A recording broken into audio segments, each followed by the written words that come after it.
Challenge दे के आपको यह बात कर रहा हूं, वाहिद आदमी है शेख अब्दुल्ला नासिर रहमानी हफिज़हुल्लाह। दूसरा आदमी आपको नहीं मिलेगा जिसने तौहीद मुकम्मल बयान की हो। वो कहने लगे जी मिर्जा साहब ने तौहीद बयान किए। मिर्जा ने कभी तौहीद की ते बयान नहीं करी। चैलेंज है मेरा।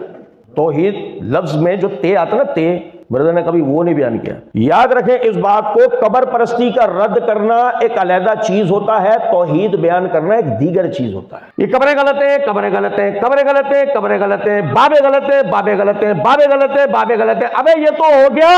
अब राज़िक कौन है, मालिक कौन है, खालिक कौन है, मुश्किल कुशा कौन है, हाजत रवा कौन है, वो तो बता। ये गलत है, गलत है, गलत है, गलत है, गलत है, हो गया।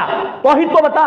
मिर्जा ने कभी आज तक तौहीद बयान नहीं की, बल्कि पिछले दिनों इसने बाकायदा कब्र परस्ती के जवाज की वीडियो बनाई है, जिसका मैंने जवाब दिया है। कब्र परस्ती के जवाज पे, कब्रों पे दुआएं कबूल होती हैं। बताओ और कब्र परस्ती का कीदा ही क्या है।